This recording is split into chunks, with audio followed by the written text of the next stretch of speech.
J'espère que vous allez bien. Je vais vous inviter à vous lever. Nous allons commencer ce moment. Et je vais demander à Cédric de prier. Oui, Seigneur, nous sommes dans la joie encore ce matin d'être réunis dans ta présence. Et nous voulons, Seigneur Jésus, laisser toutes nos inquiétudes de côté, Seigneur, et nous présenter devant ta face, devant ta majesté ce matin. Père, daigne, Seigneur Jésus, nous remplis de ton esprit et nous bénis, Seigneur, au travers de tout ce qui sera fait ce matin. Et reçois favorablement notre louange, notre adoration, Père, dans le nom de Jésus. Amen.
De tout.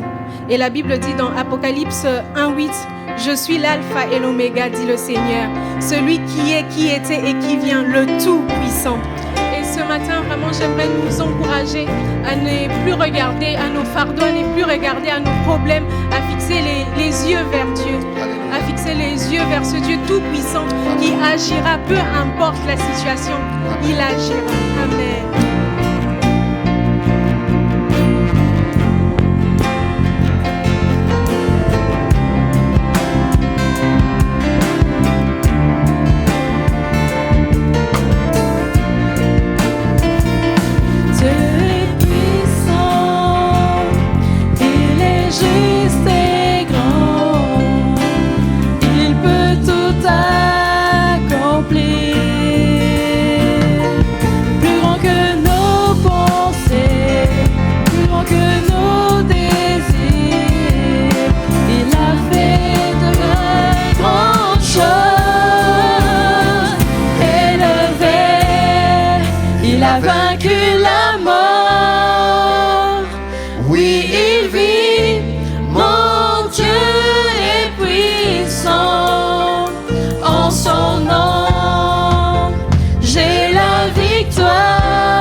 Vaincu la mort, oui il vit, mon Dieu est puissant, en son nom j'ai la victoire, le Seigneur, mon Dieu est puissant, élevé,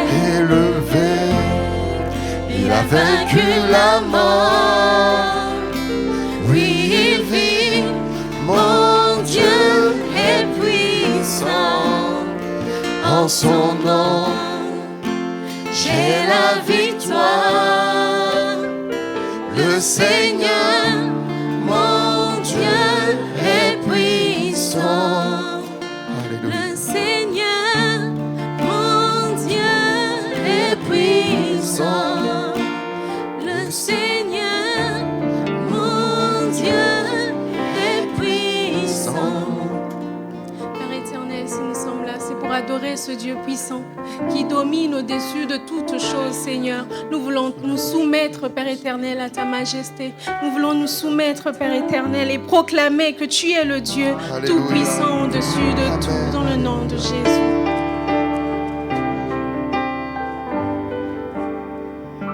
Les cieux proclament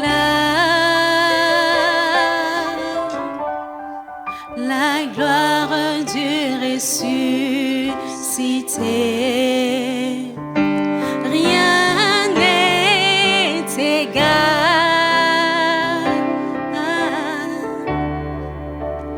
à la beauté du Seigneur. À jamais il sera. À jamais il sera. L'agneau sur le trône. L'agneau sur le trône. Je fléchis le genou. Je fléchis le genou. Pour l'adorer lui seul. Je veux chanter la gloire du ressuscité. L'agneau immolé nous a rachetés pour Dieu. À jamais il sera. À jamais il sera. L'agneau sur le trône. L'agneau sur le trône. Je fléchis le genou Je fléchis le genou pour l'adorer lui seul. À jamais tu seras. À jamais tu seras. l'agneau sur le trône. L'agneau sur le trône. Je fléchis le genou Je fléchis le genou pour t'adorer toi seul. Les cieux proclament la gloire du ressuscité. Rien n'est égal à la beauté du Seigneur. À jamais il sera. À jamais il sera. L'agneau sur le trône. L'agneau sur le trône. Je fléchis le genou Je fléchis le genou pour l'adorer lui seul. À jamais il sera. À jamais il sera. L'agneau sur le trône. L'agneau sur le trône. Je fléchis le genou Je fléchis le genou pour l'adorer lui seul.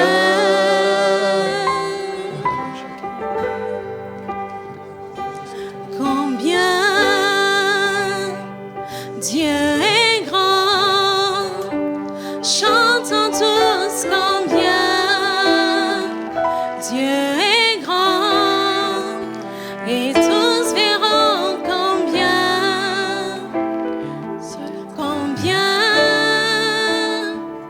il est grand.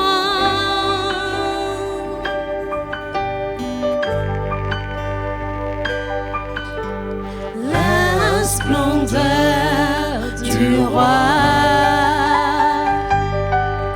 couvert de majesté, que la terre se réjouisse, que la terre se réjouisse. Revêtu de lumière, il fait fuir les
tous combien tu es grand, et tous verront combien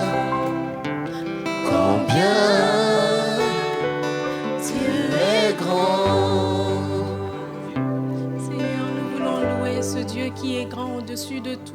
Seigneur, nous voulons nous soumettre, Père éternel, à toi, t'adorer, toi, le seul vrai Dieu. Seigneur, tu es digne d'être élevé, digne d'être glorifié, Seigneur. Nous voulons, Père éternel, oublier, Seigneur, Papa, tout ce qui nous tracasse, tout ce qui nous empêche d'avancer avec toi. Mais Seigneur, nous voulons fixer les yeux à ta grandeur, fixer les yeux à ta puissance, Père éternel, et t'adorer pour qui tu es, t'adorer pour ce que tu fais dans nos vies, Père éternel. Reçois la louange qui t'est due, Seigneur, dans le nom de Jésus. Oui, à toi Jésus-Christ, et même si je suis fragile, et même si c'est difficile, je chanterai gloire à l'Éternel. Je chanterai louange à son nom. Je chanterai Dieu, mon essentiel. Je chanterai en l'honneur de son nom. Je viens te dire, Seigneur, tu es mon bonheur, non rien ne peut détruire notre bel avenir. Mais sinon après je serais pas.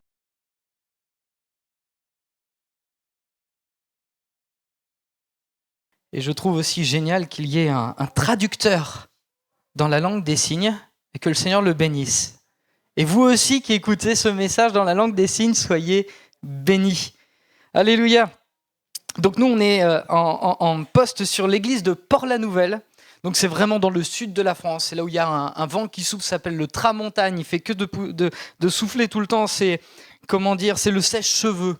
Donc c'est bien qu'on vienne ici. Alors peut-être vous en avez marre de la pluie, mais nous, on en a marre du soleil. Voilà, chacun ses problèmes. Mais voilà, on est heureux d'être là et de passer ces moments ensemble.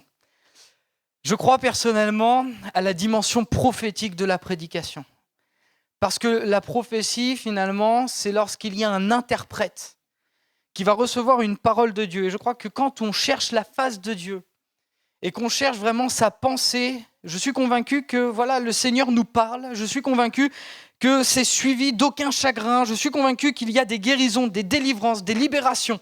Je suis convaincu parce que je l'ai vu et parce que Dieu n'a pas changé.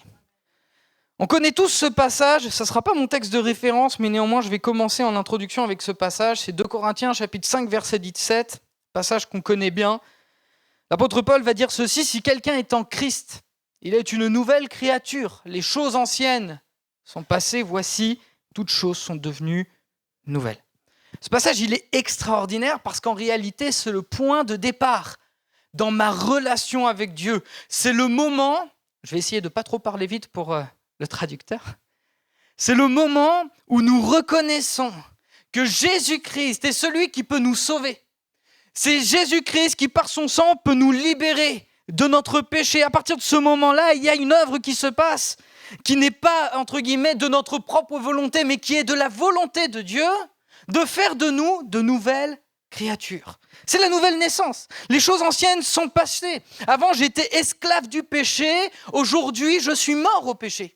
Avant, j'étais citoyen de cette terre. Aujourd'hui, je suis citoyen des cieux. Avant, j'étais enfant de cette terre. Aujourd'hui, je suis enfant de Dieu. C'est ma nouvelle identité. La nouvelle naissance, elle est spirituelle. J'ai de nouveaux objectifs. J'ai de nouveaux buts dans ma vie. Le Saint-Esprit fait sa demeure en moi et je deviens son temple. Et pour autant que je sache, frères et sœurs et amis qui êtes là et peut-être qui entendent ce message pour la première fois, physiquement, je n'ai pas changé. Je suis toujours le même. On demeure toujours dans le même corps. Le Saint-Esprit lui-même, à partir de ce moment-là, va commencer un travail de régénération, un travail de sanctification. Et quand le Seigneur vient dans notre cœur, il se passe des choses extraordinaires. Moi, je me souviens, j'avais un ami, la première fois qu'il a entendu l'évangile et à la suite de ce message, il a donné sa vie, il avait des TOC. Je ne sais pas si vous savez ce que c'est des TOC, mais c'est des problèmes au niveau psychologique. Et par exemple, il venait là-bas sur un interrupteur. Il le faisait 1 fois, 2 fois, 3 fois, 4 fois, 5 fois, 6 fois, parfois jusqu'à 20 fois. Il ouvrait une porte, il la fermait. Il ouvrait et fermait. Imaginez comment c'est handicapant dans la vie. Au moment où il a dit oui à Jésus, il ne s'en est pas rendu compte. 2-3 semaines après, il a été complètement guéri. Le Seigneur fait des choses qui sont extraordinaires. Et qu'on le veuille ou non, lorsqu'on rentre en contact avec le divin, il se produit des choses tout à fait surprenantes, qui sont surnaturelles, qui sont extraordinaires. Et pourtant, il y a toujours besoin que le Saint-Esprit travaille dans nos cœurs pour qu'on puisse mieux le connaître, pour qu'on puisse mieux avancer, mais aussi pour que nous puissions expérimenter des nouvelles facettes de sa personnalité. Parce que Dieu, je pense le connaître, mais je vous avoue, je vous fais une confidence. Plus je le connais et plus j'ai l'impression qu'il m'échappe. Parce que c'est Dieu et que je ne peux pas le mettre dans une boîte. Parce que c'est Dieu et qu'il est infiniment au-delà de tout ce que je peux penser, imaginer. Et même juste en réalisant ça, je me dis, mais pourquoi tu m'as aimé moi, qui suis un grain de sable sur cette terre? On a besoin de ce Saint-Esprit. Un jour, je parlais avec un frère sur la guérison du passé. Tout à l'heure, on a entendu parler de la peur. Et donc, je lui disais, tu sais, parfois, je pense que le Seigneur, il a besoin de retourner dans notre passé pour pouvoir guérir. Et ce frère me dit, mais avec beaucoup de simplicité, je ne le juge pas, il me dit, mais Davy, en Christ, nous sommes une nouvelle créature. Les choses anciennes sont passées, voici, toutes choses sont devenues nouvelles. Je dis, oui, c'est vrai, mon frère. Mais dans ces cas-là, si je vais jusqu'au bout de ton raisonnement, ça veut dire qu'à partir du moment où je suis enfant de Dieu, j'ai plus de problème. J'ai plus de meurtrissure. J'ai plus besoin finalement que le Seigneur me console. Et pourtant, qu'est-ce qu'il va dire Jésus à ses disciples? Quand je vous enverrai le consolateur. Je crois qu'en réalité, on a besoin de consolation. Et même si nous sommes passés par ce stade de la nouvelle naissance, il y a parfois dans nos cœurs, il y a parfois dans nos vies des choses qui ont besoin d'être réparées. Parce qu'elles ont laissé des traces. La naissance, comme je l'ai dit, elle est spirituelle. J'ai un nouveau but, j'ai un nouvel objectif. Je suis citoyen des cieux, je suis enfant de Dieu, je suis mort au péché. Mais il y a des choses qui m'ont profondément impacté. Il y a des traumatismes. Moi, par exemple, une fois que j'étais déjà baptisé, je me suis fait baptiser et j'ai commencé à suivre Jésus, j'avais 16 ans. À l'âge de 17 ans, j'ai eu un grave accident de moto. Et il n'y avait que 15% de chance de survivre. Alors, je ne vais pas tout vous raconter, mais il y a eu un traumatisme. Lorsque notre enfant est né, enfant handicapé, nous avons vécu des choses que peu de gens ici ont vécues. Et qu'on le veuille ou non, il y a des traumatismes. Et on a besoin de la consolation. On a besoin de la guérison. Voilà, je suis en train de suivre un jeune là, sur l'église de Port-la-Nouvelle. Alors je dis jeune, il a 38 ans, mais la jeunesse c'est dans la tête. Et voyez, il aime le Seigneur profondément. Moi je le vois et il sert le Seigneur de tout son cœur. Mais alors que je le suivais, je lui dis, écoute, il y a quelque chose qui me... J'ai l'impression qu'il y a quelque chose qui ne va pas. Et alors qu'on discute, au bout d'un moment, il me révèle, voilà, à l'âge de 6 ans, j'ai vécu un adultère. Enfin, un adultère. On a abusé de moi. Et quand j'en ai parlé à mon papa ne m'a pas cru. Il y a des traumatismes. Et le Seigneur, il veut nous libérer des traumatismes. J'aimerais lire avec vous cette toute première déclaration que Jésus va faire quand il va commencer son ministère. C'est dans Luc, chapitre 4, versets 18 à 19.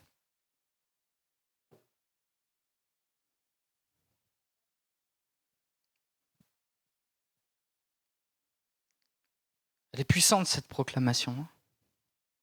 L'Esprit du Seigneur est sur moi, parce qu'il m'a oint pour annoncer une bonne nouvelle aux pauvres.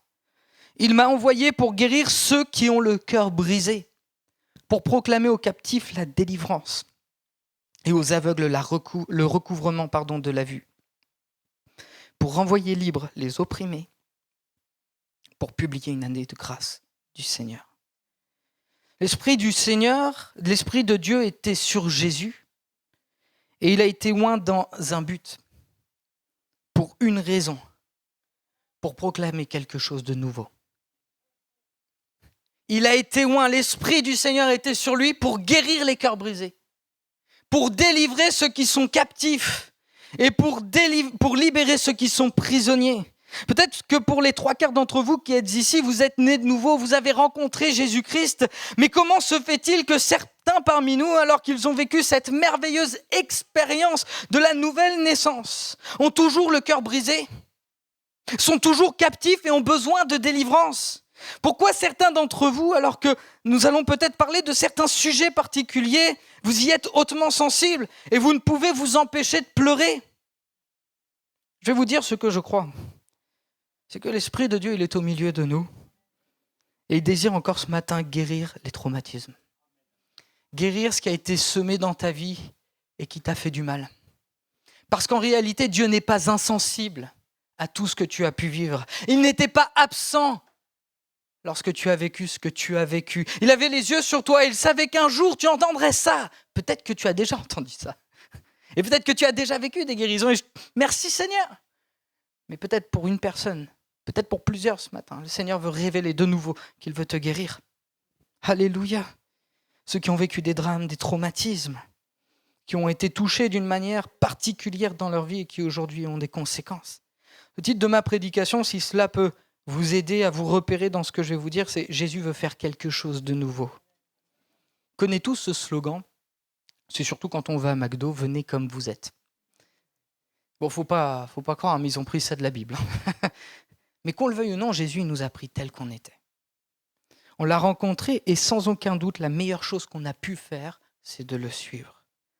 Mais ce que je crois, c'est que Jésus encore, alors que nous sommes ses enfants, ses amis, veut nous visiter d'une manière tout à fait particulière. On entend souvent cette expression, elle est un peu moins à la mode maintenant, mais c'est traîner des casseroles. Et bien que ce ne soit plus une expression à la mode, on le comprend dans le sens, cela veut dire qu'il y a des éléments de notre passé, et bien finalement qui nous suivent, qui sont comme des liens qui nous empêchent d'avancer, de progresser. Et force est de constater que beaucoup d'entre nous qui sont chrétiens, convertis, des fois même depuis 30 ou 40 ans, portent des casseroles. Ils vivent les conséquences d'une chose qu'ils ont vécue. Peut-être par rapport à leurs parents, peut-être par rapport à une situation d'adultère, peut-être par rapport à un divorce. Le divorce, c'est terrible dans une famille. Vous imaginez, vous êtes enfant, peut-être ici certains l'ont vécu, mais vous voyez les deux personnes qui sont pour vous les fondements de votre vie se séparer. C'est un déchirement. Et c'est là où se trouve la bonne nouvelle, c'est que Jésus veut te guérir de ses plaies. Jésus, il est venu pour que ses brebis aient la vie et qu'il l'ait en abondance. Autrement dit, il n'est pas venu pour que tu survives et que tu continues ta vie comme tu la vis aujourd'hui. Je ne sais pas pour vous, mais parfois, on a l'impression dans notre relation avec Dieu qu'on est bloqué. On n'arrive pas à avancer. Parfois, nous remarquons que nous n'arrivons pas à faire les progrès qu'on voudrait faire. Est-ce que je suis le seul ? Je pense qu'on est tous les mêmes. Enfin, j'espère en tout cas. Je pense à notre caractère, à notre comportement. Seigneur, j'en ai marre, je veux progresser. Et on prie sans relâche. Seigneur, enlève ces excès de colère. Et on prie, Seigneur, donne-moi de revêtir le fruit de l'esprit qui est la maîtrise de soi. Et pourtant, certains excès de colère trouvent leur source, non pas dans un problème de caractère, mais dans un problème d'identité. Dans un problème lié à ton passé, dans un problème lié précisément à une situation que tu as vécue. Et au moment où tu te retrouves face à cette situation, tu perds les pédales. Et c'est ça qui est extraordinaire avec Jésus, c'est qu'il vient nous guérir de toutes ces choses de notre passé pour qu'aujourd'hui, on devienne ces nouvelles créatures. En fait, ces situations face auxquelles, entre guillemets, on perd un peu les pédales, sont le reflet d'une souffrance, d'une douleur qui est chez vous, dans votre vie. Et tant que cette blessure ne sera pas correctement cicatrisée, on ne pourra pas avancer, on ne pourra pas progresser. Maintenant, laissez-moi aller un petit peu plus loin dans ce que je suis en train de vous partager. connaît bien ce passage, Proverbe chapitre 4, verset 23. Je vais en profiter, le temps peut-être qu'ils le mettent pour boire.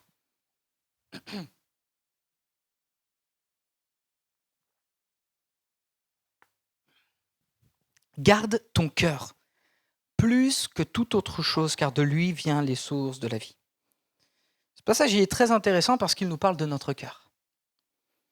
Et vous le savez, notre cœur, c'est le reflet de ce que nous sommes véritablement. On peut marcher dans la rue, on peut porter des masques, mais finalement, ce qu'il y a au fond de nos cœurs, parfois crie beaucoup plus fort que ce que l'on voudrait, et bien que les autres voient de notre propre vie. Donc le cœur, c'est la partie intérieure de notre être, la plus profonde, c'est notre âme.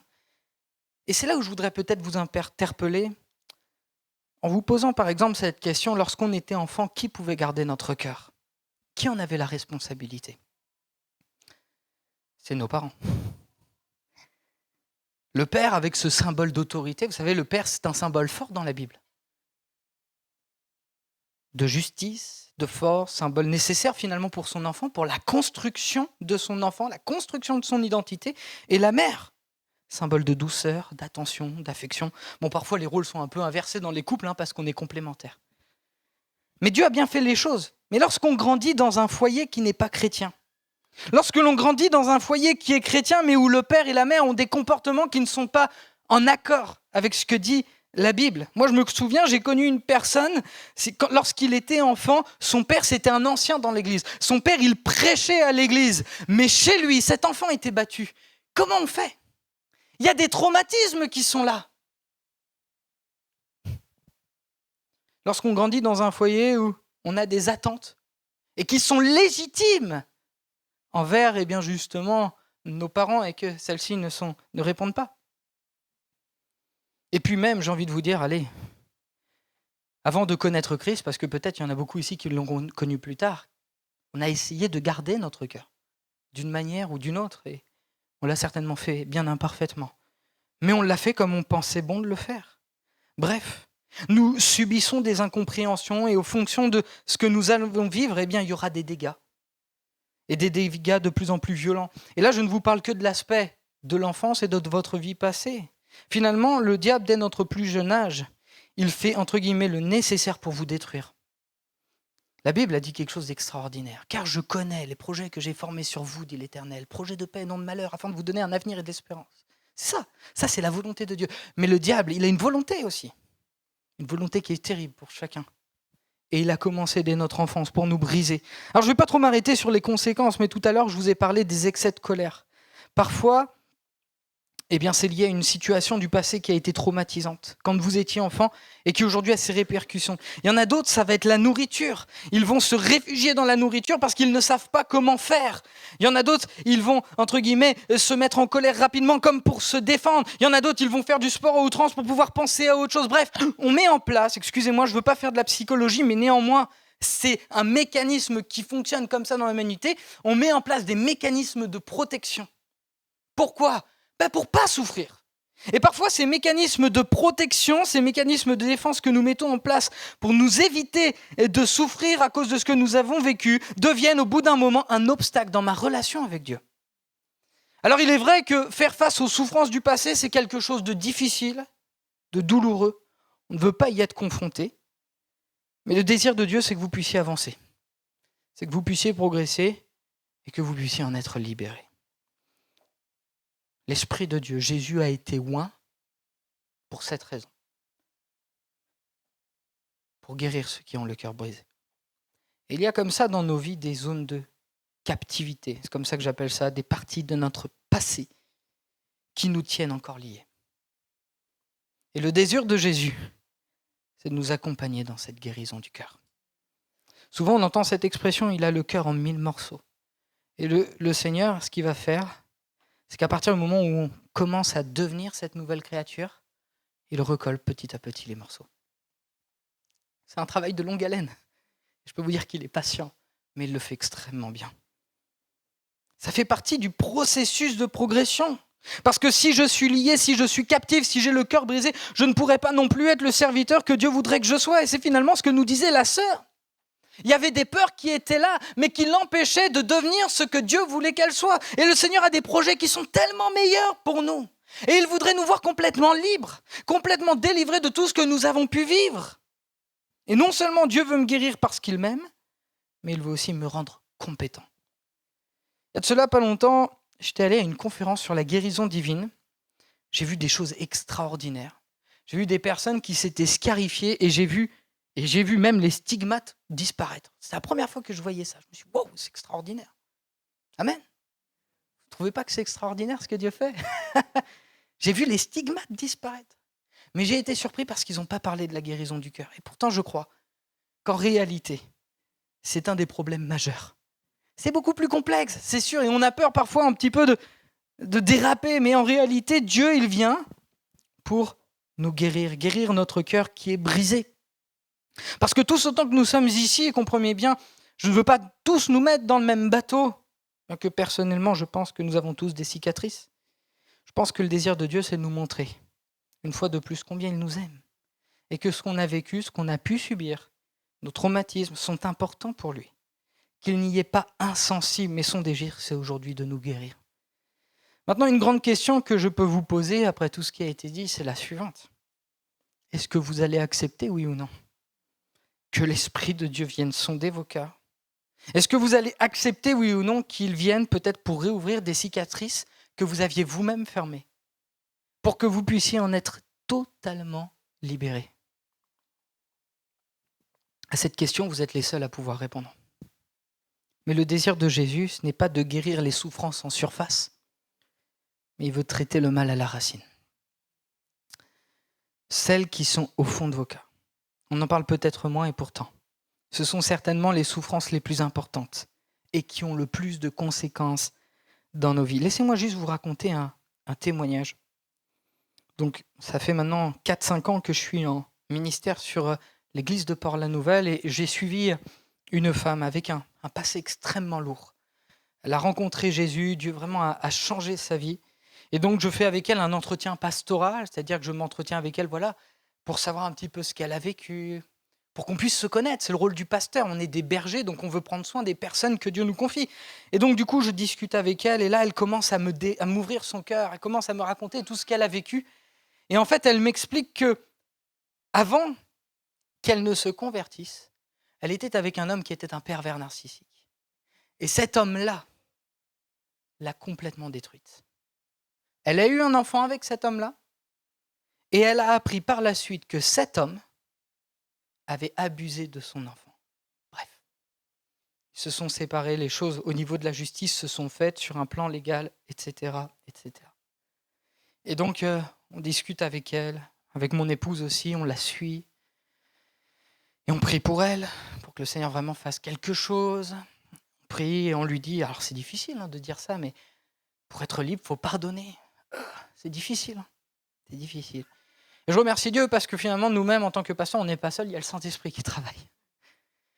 Et dans sa relation avec le Seigneur, à un moment donné, Jésus lui dit, si tu veux être totalement libre, il va falloir que tu lui pardonnes. Alors quand on dit pardonner, ce n'est pas renouer contact, ce n'est pas la réconciliation. D'ailleurs, cet homme-là était mort. Mais il fallait qu'elle lui pardonne. Alors elle a commencé à prendre ce chemin du pardon, chemin extrêmement dur, beaucoup de lutte à l'intérieur d'elle-même. Et un jour, Dieu lui a donné la force. Elle l'a proclamé. Maintenant, je pardonne. Les larmes ont coulé. Ce qu'il faut savoir, c'est que cette femme, à cause de tout ce qu'elle a vécu, elle a développé tout un tas de tumeurs cancéreuses. Le jour où elle a dit ça, elle a vu sa plus grosse tumeur, qui était juste là, diminuer devant ses yeux.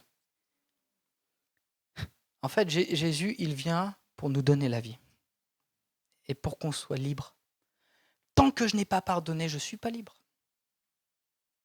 Ça ne veut pas dire que je l'excuse de tout ce qu'il a fait. Il y a une justice humaine et une justice divine. Mais ça appartient à Dieu. Et on veut lui laisser ça.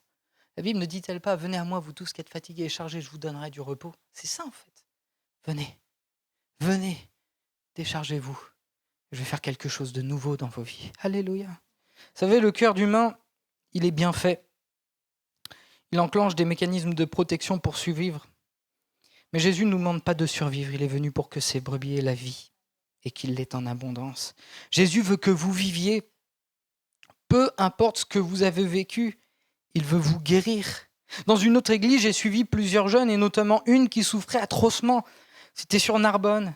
Et elle me dit, Davy, donc là j'étais responsable de jeunes, je la suivais en tant que responsable de jeunes. Bon, j'étais aussi pasteur de l'église, mais souvent en tant que pasteur, quand les églises sont plus petites, on est aussi responsable de jeunes. Et elle me dit, Davy, donc ça c'était avant qu'elle se convertisse, j'ai avorté et je ne me le pardonne pas. La culpabilité, elle est là sur ma vie. Et pendant qu'elle me parle, elle pleure, elle pleure, elle pleure. Vous savez, la vie, c'est un don de Dieu. Et donc, je lui dis, écoute, il n'y a pas 36 000 solutions. Je lui dis avec beaucoup d'amour, mais je lui dis, déjà, il faut que tu demandes pardon à Dieu. À demander pardon au Seigneur, je lui dis, maintenant, il faut que tu te pardonnes. C'est peut-être ça, en fait, le plus dur. C'est de se pardonner à soi-même. Et donc, je lui ai dit, écoute, on va prendre un temps tous les deux, on va prier. On va fermer les yeux. Et je vais vraiment demander, et tu vas t'unir avec moi pour que le Saint-Esprit puisse te donner maintenant de te pardonner. Parce que lui, ça y est, il t'a pardonné. On fait cette prière. C'est la première fois de ma vie que je vis ça de cette manière. À la fin de la prière, elle me regarde, elle sourit. Davy, je suis libre. Davy, je suis libre. Qu'on le veuille ou non, il y a des choses comme ça qu'on traîne. Il y a des choses comme ça qu'on a vécues. Et Jésus veut que tu sois libre. Alléluia. Alléluia. On porte tous plus ou moins les stigmates de nos souffrances. Mais Jésus veut faire quelque chose de nouveau. Vous savez, c'est quoi le pire dans tout ce que je suis en train de vous raconter ? Avec toute cette souffrance et tout, c'est qu'on finit par se dire qu'on va vivre et on va s'habituer à vivre comme ça. Et vu qu'on s'habitue et qu'on se dit finalement on ne peut pas faire autrement, on accepte. On accepte les souffrances. On accepte peut-être ses peurs, peut-être ses craintes. Et on vit de cette manière-là, avec des soucis qui ne sont jamais réglés. Je vais vous raconter un témoignage que j'ai vécu moi personnellement. Peut-être ça va vous surprendre, mais après tout, je me dis si ça peut en libérer quelques-uns au milieu de nous, que le Seigneur vraiment puisse vous libérer. Pendant des années, j'ai eu peur du noir. Peut-être il y en a d'ailleurs qui ont peur du noir, donc je me dis au moins comme ça, je ne suis pas le seul. Mais pendant des années, j'ai eu peur du noir. Et au bout d'un moment, je me suis dit, mais Seigneur, c'est pas normal. La Bible dit, je suis la lumière du monde. Non, on n'est pas d'accord avec ça ? Ah si, comme un phare dans la nuit. Bon, bref. Et donc voilà, je prie, mon épouse prie avec moi, et à un moment donné, Dieu me montre une situation quand j'avais 6 ans. J'étais dans ma chambre et j'étais complètement apeuré. À 6 ans, je ne pouvais pas le savoir. Mes parents peut-être n'en savaient rien parce que je ne pouvais pas non plus leur en parler, je ne savais pas ce que c'était. Mais en fait, à l'âge de 6 ans, j'étais dans mon lit, j'étais dans cette chambre, j'étais complètement recroquevillé, je subissais des oppressions spirituelles. Mais à l'âge de 6 ans, je n'en savais rien. Vous savez, quand je vous dis que le diable, il veut vraiment nous briser dans notre enfance, et à cause de ça, j'ai eu peur dans le noir. Un jour, j'ai fait cette prière. Alors que je revoyais cette situation, je dis, Seigneur, tu es, tu étais, tu seras. Donc finalement, le temps pour toi, il n'existe pas. Je dis maintenant, je voudrais que tu interviennes dans mon passé. Et là, je vis quelque chose d'extraordinaire. Je vois Jésus dans la pièce. Je le vois me prendre dans les bras, j'ai 6 ans. Alors tout ça, je le vois entre guillemets dans ma pensée, comme une forme de vision. Et je le vois me dire, n'aie pas peur. N'aie pas peur. Il me le dit 3 fois.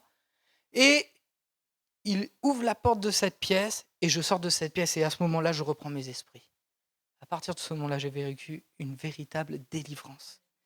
Il y a des choses comme ça qu'on pourrait peut-être dire, c'est anodin après tout. Mais en fait, non, ça ne l'est pas. Parce que Dieu veut qu'on soit libre. Parce que Dieu veut que tu sois libre. Parce que Dieu ne veut pas que tu vives avec ses peurs, avec ses craintes. Si tu es enfant de Dieu, il veut que tu marches en tant qu'enfant de Dieu. Et pour marcher en tant qu'enfant de Dieu, il faut qu'à un moment donné, tu puisses peut-être affronter ces choses qui, pour l'instant, te font peur, pour qu'il puisse véritablement te libérer, te délivrer. Alléluia. Vous savez, je vois le temps passer. Je suis issu d'une génération où, en tant qu'enfant, ceux qui ont vécu, après 50 ans, ils ne parlent pas des souffrances de leur passé. Ça fait partie de leur culture. Ça fait partie de leur ADN. Par exemple, moi, mon grand-père, il a perdu son père à l'âge de 8 ans. Et il ne m'en a quasiment jamais parlé. J'ai parlé aussi avec ma grand-mère et elle m'a dit qu'elle-même, quand elle était enfant, elle a perdu sa mère. Et plus d'une fois, quand elle m'en a parlé, et d'autres personnes, comme ça, m'ont parlé, ils pleurent. sont des personnes qui finalement n'ont jamais laissé l'opportunité à l'Esprit de Dieu à un moment donné d'être consolées. Et peut-être qu'il y a des personnes comme ça qui sont dans cette tranche d'âge où Dieu Seigneur veut à un moment donné régler le problème une fois pour toutes. Il y a de ça quelques mois, j'étais sur l'église de Narbonne, je prêche. Et je prêche sur la guérison intérieure, un autre message. Et à la fin, je fais un appel, voilà, et je prie, et on laisse l'action, voilà, l'Esprit de Dieu agir. Et donc, à un moment donné, je vais, voilà, pour clôturer la réunion, merci Seigneur, etc. Et là, il y a un papy, il a peut-être 71 ans. Davy, je voudrais prendre la parole. Ce papy, dans l'église, il a été connu pour avoir une certaine violence, vous voyez. Et pourtant, il est converti depuis plus de 50 ans. Il vient, il prend la parole, il dit, Davy, est-ce que je peux témoigner? Je dis, oui, vas-y. Il dit, voilà ce que tu as dit ce soir, sur la guérison intérieure, sur ce qu'on a vécu dans l'enfance. Dieu m'a montré précisément c'était quoi le problème. Et il l'a dit avec une émotion qui m'a bouleversé. Il a dit, je crois qu'aujourd'hui c'est réglé. Waouh! Alors qu'il était connu dans l'église pour sa violence, Dieu l'a touché. Parce qu'il a permis l'action de Dieu dans sa vie. Alors je vais bientôt terminer. Est-ce que je pourrais appeler le pianiste? Hop là, excuse-moi.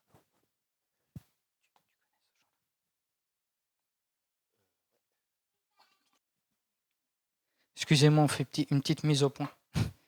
Parce que finalement, les moments qu'on va vivre après, ce sont des moments qui sont très importants. La prédication de l'évangile, elle sert à ce qu'à un moment donné, il y ait une porte ouverte dans vos cœurs, pour que le Seigneur puisse toucher vos cœurs.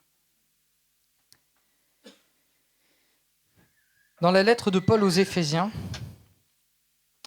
Paul va dire ceci, que l'Esprit de Dieu illumine les yeux de votre cœur, afin que vous puissiez connaître davantage Jésus-Christ. Je pense qu'en réalité, c'est le désir du Saint-Esprit. C'est de faire lumière sur un moment sombre de notre vie pour qu'on puisse peut-être réapprendre à connaître Jésus-Christ, pour qu'on puisse le laisser agir d'une nouvelle manière dans nos vies. Et ma prière, c'est que le Saint-Esprit vous donne cette perception spirituelle, de vous dire qu'en réalité, il y a une solution. Même face à ce que j'ai vécu, même face à mes douleurs, même face à mes traumatismes, il y a une solution et cette solution, c'est Jésus-Christ. Alors comme je l'ai dit, c'était le titre de ma prédication, je suis convaincu que Jésus-Christ veut faire quelque chose de nouveau. Alors je vais vous inviter, on va prendre un temps, on va fermer nos yeux et on va laisser l'Esprit de Dieu agir. Peut-être que pendant ce temps où j'ai prêché, le Seigneur t'a montré précisément des situations de ta vie et de ton passé. Peut-être qu'il y en a d'autres qui écoutent et qui se disent, après tout, moi j'ai peut-être pas de problème. Mais peut-être que Dieu veut te révéler qu'en réalité, il y a des soucis face aujourd'hui auxquels tu es confronté qui trouvent leur source dans ton passé. Alors qu'on va prendre ce temps, j'aimerais qu'on puisse laisser le Saint-Esprit agir. La Bible dit, lorsque 2 ou 3 sont assemblés dans le nom de Jésus, il est au milieu d'eux. Alors on veut laisser l'Esprit de Dieu agir. Je ne vais pas forcément parler, mais alors qu'on est là dans ce moment, laissez tout simplement peut-être le Saint-Esprit vous montrer une situation, peut-être vous montrer une scène, peut-être vous montrer une situation peut-être dramatique que vous avez vécue dans votre passé. Parce qu'aujourd'hui, Jésus veut vous libérer. Jésus a été loin pour guérir ceux qui ont le cœur brisé, pour libérer les captifs et pour délivrer les prisonniers.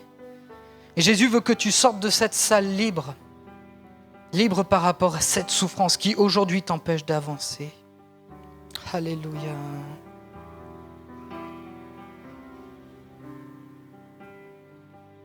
Alléluia, Seigneur. Peut-être que c'est le divorce de tes parents. Peut-être que c'est un mensonge que ton père ou ta mère, ou peut-être même un ami,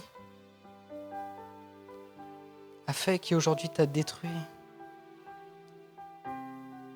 Peut-être qu'on a abusé de toi. Peut-être que tu as placé ta confiance et tu as été trahi. Alléluia, Seigneur, ce matin, tu veux libérer. Tu veux délivrer. Et alors que le Seigneur est en train de te montrer, pendant ce temps de recueillement, une situation précise, appelle-le. Appelle-le dans ta situation. Demande-lui d'intervenir. Demande-lui de te libérer. Demande-lui de cicatriser tes blessures. Alléluia. Alléluia.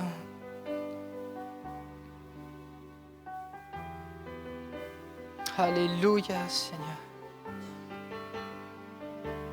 Alléluia, Seigneur.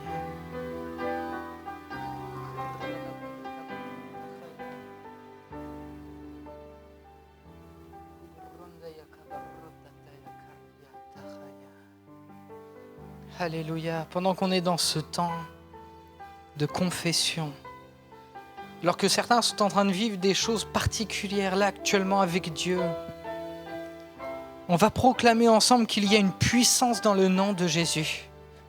Alléluia. Une puissance pour briser les chaînes. Alléluia. Il y a une puissance dans le nom de Jésus. Il y a une puissance dans le nom de Jésus. Il y a une puissance dans le nom de Jésus. Pour briser les chaînes, pour briser les chaînes, pour briser les chaînes, pour briser les chaînes, pour briser les chaînes, pour briser les chaînes. Alléluia, je crois en la confession. Et je crois que si vous proclamez avec foi qu'il y a une puissance dans le nom de Jésus pour briser les chaînes vont tomber. Alléluia. Il y a une puissance dans le nom de Jésus. Il y a une puissance dans le nom de Jésus. Il y a une puissance dans le nom de Jésus. Pour briser les chaînes, pour briser les chaînes, pour briser les chaînes, pour briser les chaînes, pour briser les chaînes, pour briser les chaînes. Confesse-le. Pour briser les chaînes, pour briser les chaînes, pour briser les chaînes, pour briser les chaînes, pour briser les chaînes, pour briser les chaînes. Alléluia, Seigneur, merci parce que tu interviens. Merci pour ta présence. Merci pour ton action, Seigneur Jésus, ce matin.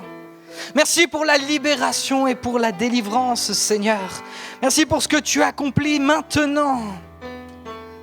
Alléluia.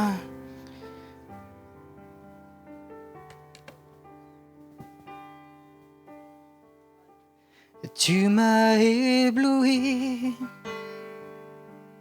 par tes mélodies, tu m'entoures d'un chant d'amour, chant de délivrance, chant de délivrance. Devant mes ennemis, toutes mes craintes s'enfuient. Alléluia, proclame-le, je ne suis plus esclave. Je ne suis plus esclave de la peur. Je suis enfant de Dieu.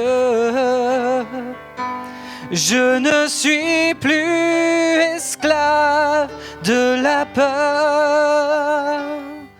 Je suis enfant de Dieu. Avant ma naissance, proclame-le. Avant ma naissance, tu m'avais choisi, appelé par mon nom. Alléluia, Jésus te connaissait déjà. Tu m'as adopté, tu as un nouveau père.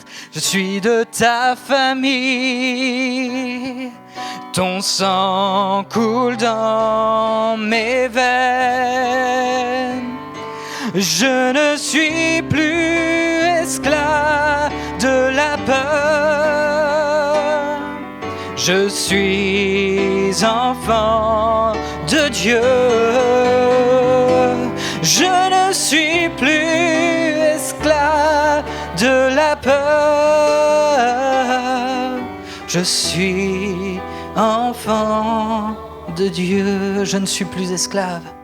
Je ne suis plus esclave de la peur. Je suis enfant de Dieu. Je ne suis plus esclave de la peur. Je suis enfant de Dieu. Alléluia. Alléluia, on est dans la présence de Dieu. J'aimerais tout simplement inviter ceux qui ont été touchés par la grâce de Dieu, ceux à qui Dieu a révélé quelque chose, tout simplement de lever votre main à votre place. Et je voudrais juste prier pour vous. Alléluia, alléluia, alléluia, alléluia. Oh, gloire à toi, Seigneur, gloire à toi. Gloire à toi, Seigneur. Père, je te remets chaque personne qui était là, afin que, Seigneur Jésus, tu puisses leur donner d'avancer, de progresser. Et je te prie, Seigneur Jésus, surtout pour que leur plaie maintenant soit cicatrisée dans le nom de Jésus. Je te prie pour une guérison tout à fait particulière. Tu vois aussi, Seigneur Jésus, ceux peut-être qui étaient là, qui s'attendaient à recevoir quelque chose et qui ne l'ont pas reçu. Père, je te prie pour que tu puisses libérer ton action dans leur vie. Maintenant. Maintenant. Tu poses ta main sur cette église. Tu poses ta main sur ses membres. Tu poses ta main, Seigneur Jésus, maintenant dans le nom de Jésus. Tu guéris et tu délivres. Tu libères. Alléluia. Est-ce qu'on peut acclamer le Seigneur? Alléluia. Alléluia. Dieu n'a pas changé, il est le même. Alléluia. Est-ce qu'on pourrait tous se lever et proclamer ensemble: je n'ai plus, je suis enfant de Dieu, je ne suis plus esclave. Alléluia. Je ne suis plus esclave de la peur. Je suis enfant de Dieu. Je ne suis plus esclave de la peur. Je suis enfant de Dieu. Je ne suis plus esclave de la peur. Je suis enfant de Dieu. Et juste les voix. Je ne suis plus esclave de la peur. Je suis enfant de Dieu. Alléluia.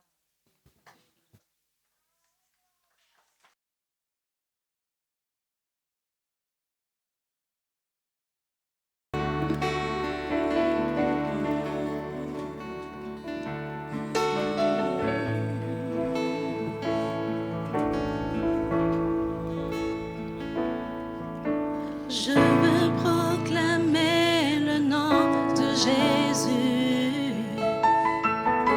sur nos cœurs et sur chaque pensée,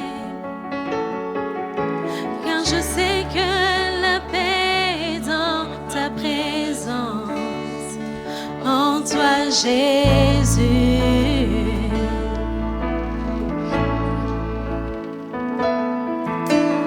Je veux proclamer le nom de Jésus jusqu'à ce que les chaînes soient brisées. Je crois que l'espoir et la liberté sont en Jésus.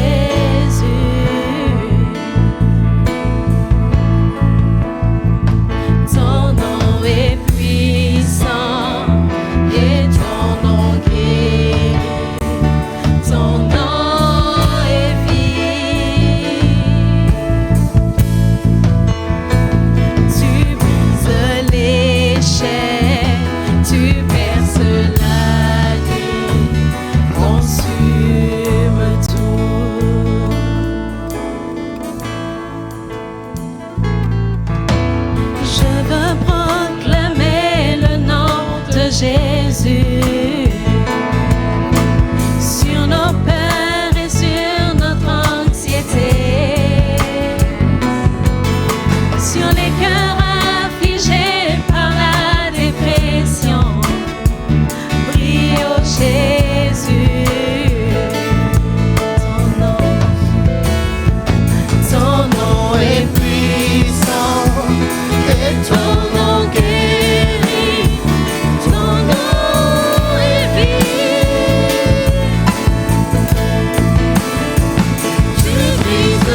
Jésus dans les ténèbres et sur tous nos ennemis.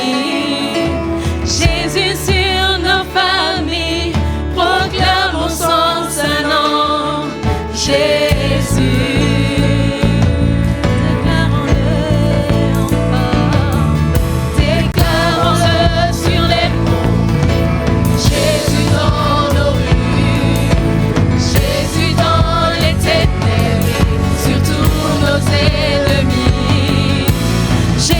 Sur nos familles, proclamons son saint nom, Jésus. Déclarons-le encore, déclarons-le sur les ponts. Jésus dans nos rues, Jésus dans les ténèbres et sur tous nos ennemis. Jésus sur nos familles, proclamons son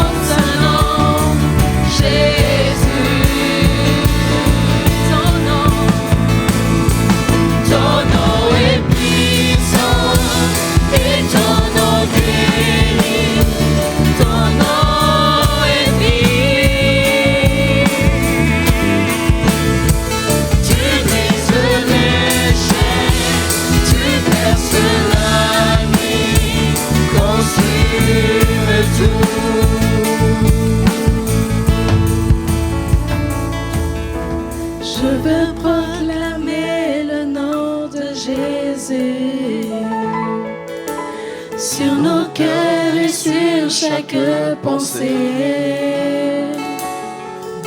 Car je sais que la paix est dans ta présence, en toi Jésus.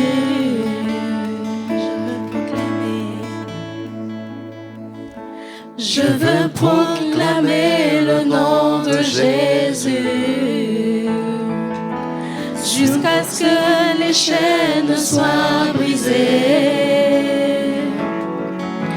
Je crois que l'espoir et la liberté sont en Jésus.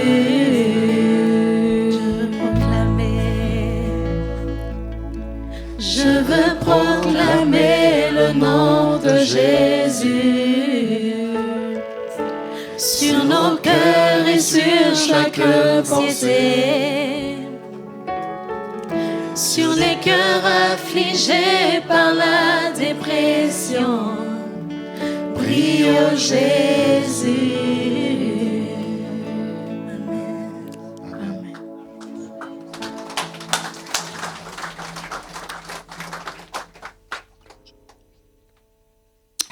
Voilà, j'aimerais remercier notre frère Davy. C'était un plaisir de t'écouter. Vraiment que Dieu te bénisse. Amen. Tu veux bien saluer notre part les gens de Port-la-Nouvelle. Comment appelle-t-on ces gens-là? Des Nouvellois. Il fallait le deviner. Voilà, que Dieu bénisse, te bénisse, bénisse l'église où tu es pasteur, qu'il vous bénisse tous les quatre, qu'il bénisse votre avenir, les décisions que vous aurez à prendre à certains moments aussi. Vous avez passé une bonne matinée? Vous êtes content? Dites à votre voisin, tu as eu raison de venir, parce que si tu n'étais pas venu, tu aurais loupé quelque chose. Je vous le répète. Vous ne voulez pas me le dire à moi aussi, ce que j'aime bien quand vous le dites.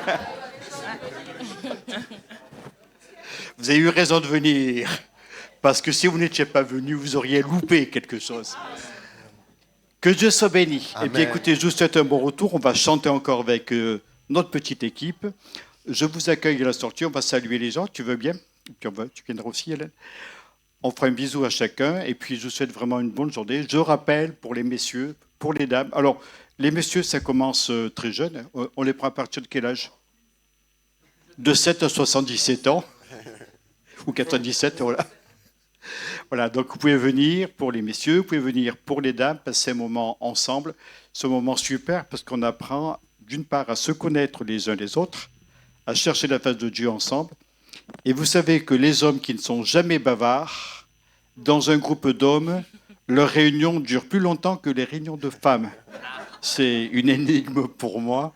On est moins nombreux, mais on parle plus. Il faut dire qu'ils ont le pasteur avec eux. Mais enfin, les femmes, elles ont la femme du pasteur. Je ne vous explique pas. Voilà, que Dieu vous bénisse. Amen.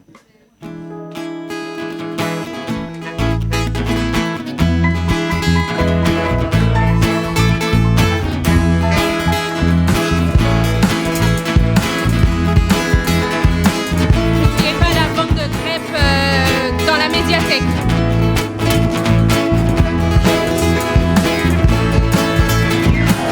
Je sais qu'il m'a sauvé, son sang m'a racheté. Oui, je crois. Oui, je crois. Ma honte est enlevée. Ma honte est enlevée. Ma douleur, il a guéri. Oui, je crois. Oui, je crois. J'élève sa bannière. J'élève sa bannière. Oh, il est ressuscité. Mon rédempteur vit. Mon rédempteur vit. Mon rédempteur vit. Mon rédempteur vit. Je sais qu'il m'a sauvé, son sang m'a racheté. Oui, je crois. Oui, je crois. Ma honte est enlevée. Ma honte est enlevée. Ma douleur, il a guéri. Oui, je crois. Oui, je crois. J'élève sa bannière. J'élève sa bannière. Oh, il est ressuscité. Mon rédempteur vit. Mon rédempteur vit. Mon rédempteur vit. Mon rédempteur vit. Tu me rends libre par ta présence. Je me réjouis dans ta maison jusqu'au jour de ton retour. Mon rédempteur vit. Mon rédempteur vit. Mon rédempteur vit. Mon rédempteur. Mon rédempteur vit. Mon rédempteur vit. Mon rédempteur vit. Mon rédempteur